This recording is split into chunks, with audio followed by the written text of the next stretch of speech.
Olá, essa é a videoaula 01 do arquivo de aula 01 em PowerPoint da disciplina de Química e Ciência dos Materiais para os cursos de Engenharia. Eu sou o professor João Fernando. Na última aula teórica, trabalhamos o conteúdo de distribuição eletrônica e no finalzinho ainda trabalhamos a distribuição eletrônica dos íons. O que é um íon? Para recordar a primeira aula, o íon é um átomo que estava neutro, mas perdeu ou ganhou elétrons e agora se tornou um íon. Se ele ganhar elétrons, ele se torna um ânion. Se ele perder elétrons, ele se torna um cátion. O cátion é o íon positivo, o ânion é o íon negativo. Quando eu posso saber que um átomo se tornou um íon ou que ele está neutro? Então, se observarmos aqui em cima, ó, quando ele não tem símbolo de mais ou menos, como acontece aqui, e como acontece aqui, ó, esse átomo está neutro. Mas, do contrário, quando ele tem o símbolo de mais, ele perdeu elétrons, um ou mais, e quando ele tem o símbolo de menos, ele ganhou elétrons, um ou mais.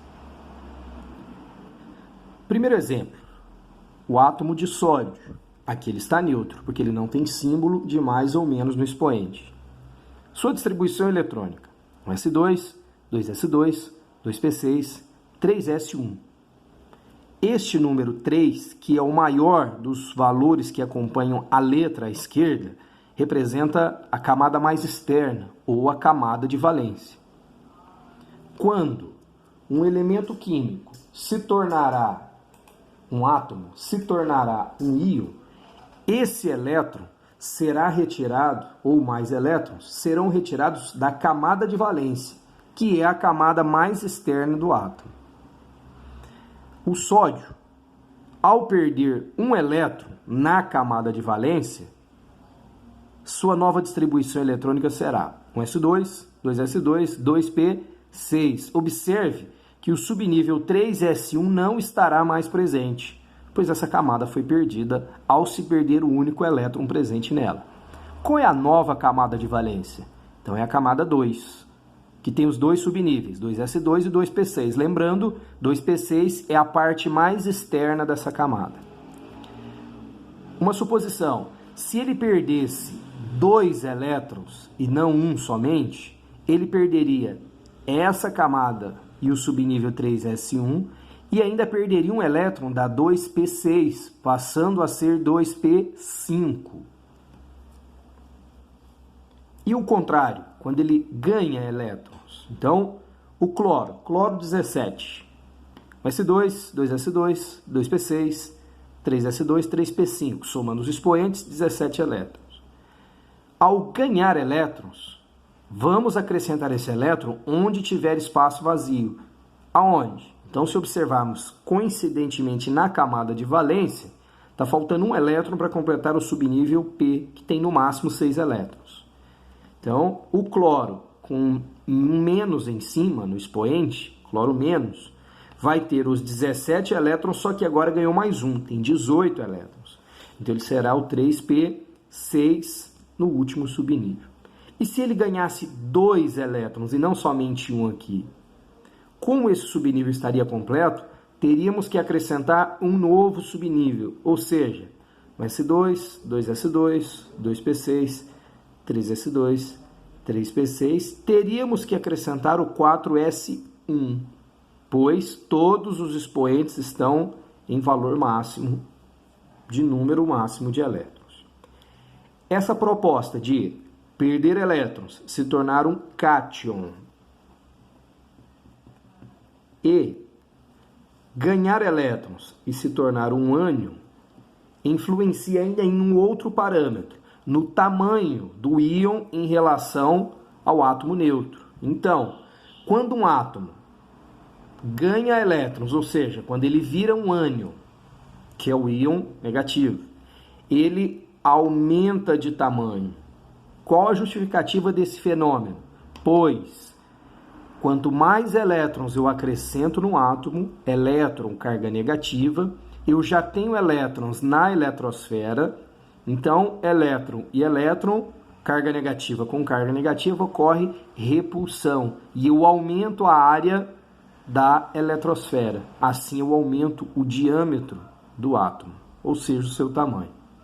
O contrário, quando um átomo perde elétrons, ou seja, ele vira um cátion, um íon positivo, ele diminui de tamanho.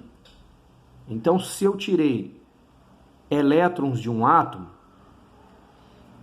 estou tirando elétrons da camada de valência, lembre-se, esse átomo, antes de perder elétrons, era um átomo neutro. Logo, ele tinha o mesmo número de prótons e de elétrons. Se eu estou diminuindo o número de elétrons da eletrosfera, eu estou deixando o núcleo mais forte. Eu não estou acrescentando prótons no núcleo. Mas, ao tirar elétrons, eu aumento o percentual e o potencial da carga positiva presente no núcleo. Logo, carga positiva atrai carga negativa, o próprio núcleo está responsável agora por diminuir e compactar o tamanho do átomo, diminuindo o diâmetro atômico.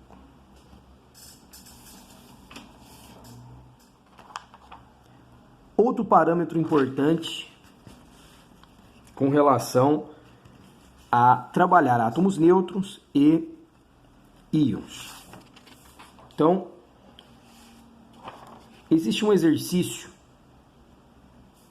no material teórico que está no slide de arquivo 01, no slide número 13. Existe uma tabelinha. Nessa tabela, você vai precisar completar alguns dados. Quais dados? Dados como Z.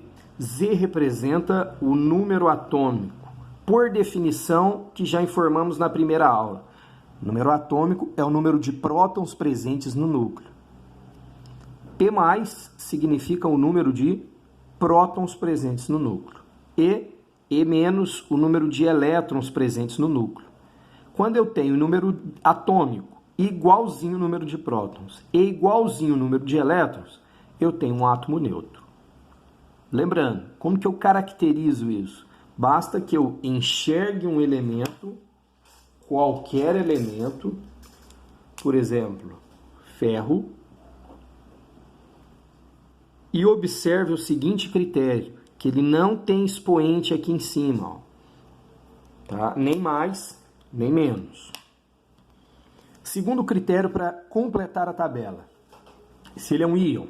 Lembrando que o íon é o átomo que perdeu elétrons ou ganhou. Perdeu, tem um símbolo de mais. Ganhou, tem um símbolo de menos.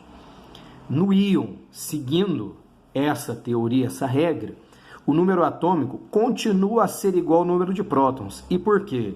Porque o íon ganhou ou perdeu elétrons. Não mexemos no número de prótons.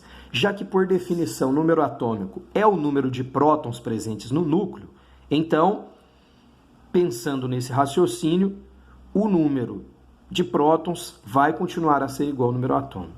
Mas tem um diferencial. O número de elétrons é diferente. Esse símbolo aqui significa diferente do número de elétrons. Por exemplo, se eu tenho um átomo, o próprio átomo de ferro, e ele tem 26 elétrons, se ele perder 2 elétrons, ele fica com 26 prótons, 26 de número atômico, mais o número de elétrons passa a ser 24. Terceiro e último critério para preencher a tabela de exercício. Considerar agora uma nova variável, que é a letra A maiúscula, que representa a massa atômica ou massa do átomo. A massa do átomo está concentrada no seu núcleo, visto que o átomo também tem elétrons, mas a massa do elétron é muito pequena se comparada à massa dos prótons e dos nêutrons. Logo, para calcular a massa de um átomo, eu preciso do número atômico, que por definição é o mesmo que o número de prótons do núcleo, mais o número de nêutrons. Resolvendo a tabela. Então a tabela vai te dar a primeira linha, o primeiro condicional, o elemento químico sódio, e vai te informar que o número atômico dele é 11 e o número de massa, ou a massa atômica, é de 23,01. Falta completar o número de prótons o número de elétrons e o número de nêutrons. Como vamos encontrar esses valores? Primeiro, o número de prótons. Por definição, num átomo neutro, vamos voltar lá em cima, o número atômico é igualzinho ao número de prótons. É o que nós vamos fazer. Ó. Como eu tenho o número atômico do sódio, que deu 11, logo, o número de prótons presentes no núcleo do sódio obrigatoriamente também deve ser 11. Então, aqui, número 11. O deducional dessa teoria. Então, número atômico igual ao número de prótons, igualzinho ao número de elétrons. Então, se ele terá 11 prótons, ele também terá 11 elétrons. Falta completar o último quadro dessa tabela. Como vamos determinar N? O que significa N? N significa o número de nêutrons. Pergunta: como determinar o número de nêutrons? Para determinar o número de nêutrons, é preciso lembrar dessa fórmula: massa é igual ao número de prótons mais número de nêutrons, e substituir os valores. No lugar de A, vamos substituir o número 23. Cuidado, aqui é 23,01. Mas vamos convencionar o seguinte, que número de elétrons, número de prótons e número de nêutrons deve ser, para a nossa química e ciência dos materiais, um número inteiro. Por isso, vou precisar fazer o arredondamento para transformar o número decimal em um número inteiro. Como podemos fazer isso? Então, precisamos arredondar o valor de 23,01 para 23. Regrinha básica de arredondamento. Como podemos processar um arredondamento simples? Então, vamos observar o seguinte critério. Este número, à direita da vírgula, vamos observar se ele for de 0 até 4, vamos manter o valor da esquerda. Claro, à esquerda deste número. Por exemplo, 23,01.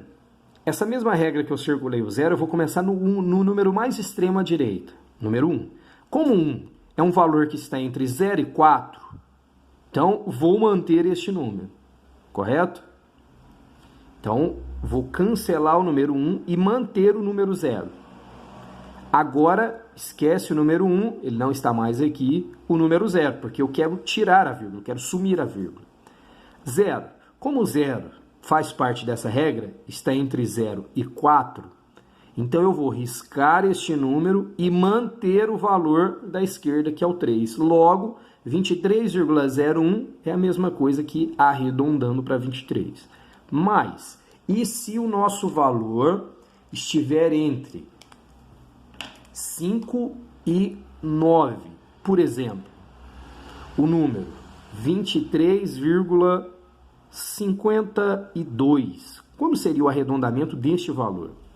Então, a regra, se o número estiver entre 5 até 9, aumentar uma unidade no valor da esquerda. Como proceder isso? Então vamos observar aqui, ó, 23,52. O último termo é o 2. O 2 se enquadra naquela regra em verde. O 2 está entre 0 e 4. Então, eu vou riscar o número 2 e manter o número 5, que é o primeiro valor à esquerda. Agora, se eu quero transformar 23,5 em um número inteiro, um número sem vírgula, então, agora o 5 é o número mais extremo à direita.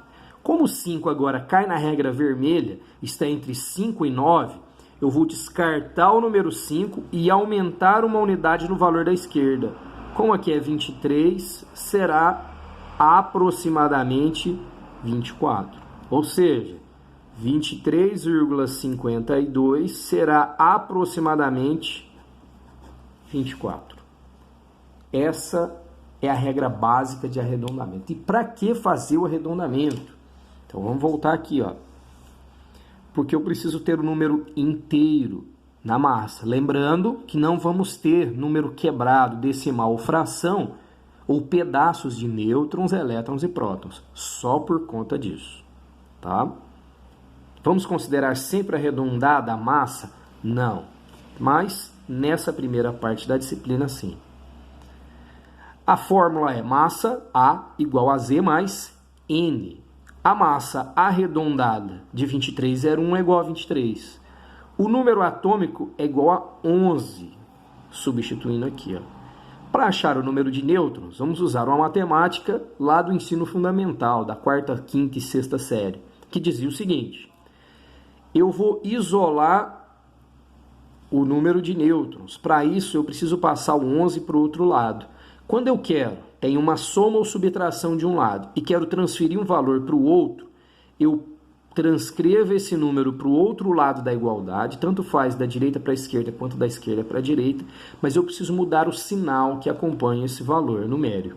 Por exemplo, o 11 aqui, ó, quando não aparece sinal, ele é positivo. Quando eu passo ele para o lado esquerdo, aqui, ó, o 23 positivo se mantém positivo, só que o 11 agora passa a ser negativo.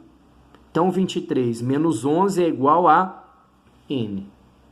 E, matematicamente falando, 23 menos 11 é igual a 12 e 12 positivo, pois numa subtração de termos com sinais, eu faço a subtração dos números e conservo o sinal do número que tiver maior valor. Por exemplo, 23 é maior do que 11. Logo, ele tem 12 nêutrons, correto?